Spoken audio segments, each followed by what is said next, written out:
Сәлем менің сүйікті оқырмандарым, сіздермен бірге бешбармаққа арналған қамырды жаятын боламыз. Енді бұл қамырды жаюдың әртүрлі жолдары бар, ал менің рецептімен жаятын болсаңыздар, қамырларыңыз жып-жылтыр, езілмей, теп-тегіс болып осылай шығатын болады. Алдымен бөлме температурасына дейін суыған сорпаны алып, оған жұмыртқа қосамыз, тұз саламыз, барлығын жақсылап араластырып алып, ұн салатын боламыз. Алдымен жартылай ұнды салып араластырамыз. Содан кейін қалған ұнның барлығын салып, қаттылау етіп қамыр илейміз. Қамырдың қаншалықты тегіс болып шығуына сіздің бұл қамырдың иінің қанғанына байланысты. Міне жақсылап араластырып жатырмыз. Барлығын жан-жағын жинап, араластырып, содан кейін қамырымыз өте сондай жып-жылтыр болып, өте жеңіл иленетін болады. Барлығын тегістеп, барлығын жақсылап жинап аламыз. Міне көріп тұрғандарыңыздай, қамырым менің тым жұмсақ емес, тым өте қатты да емес, осындай орташа болып шықты.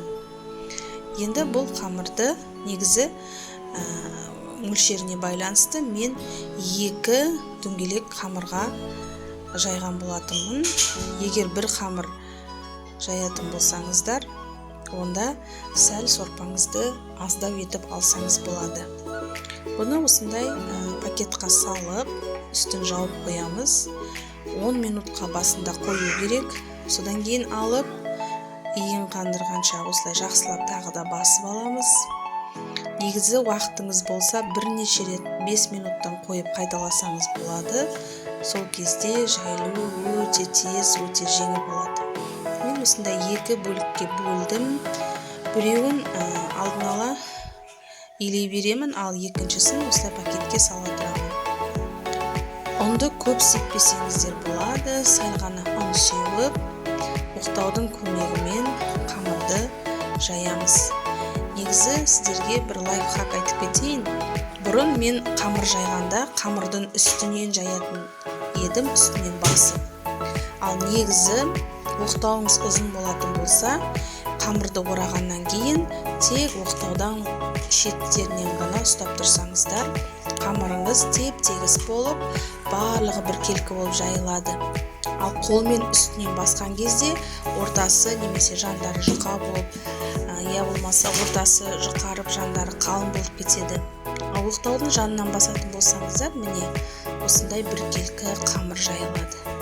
Ұнды көп қоспасаңыздар да болады, себебі бұл рецептпен жасалған қамыр ол жабыспайды және сақтауға да өте жақсы.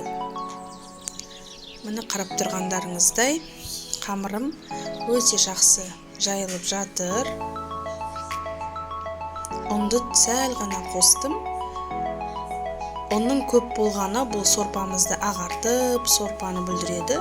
Сол себепті де ұнды көп қоспаған абзал.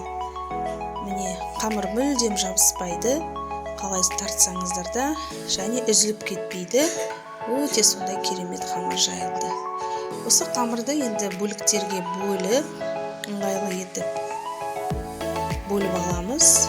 Және бірінің үстіне бірін қойсақ та, қамырлар бір-біріне жабыспай, қараңыздар, жып-жылтыр болып керемет болып шыққан болатын.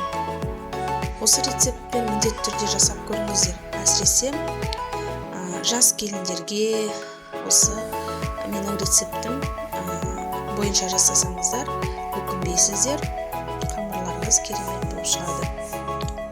Міне қараңыздар, қамырды былай тартсақ та, қалай қойсақ та, қамыр теп-тегіс, жып-жылтыр.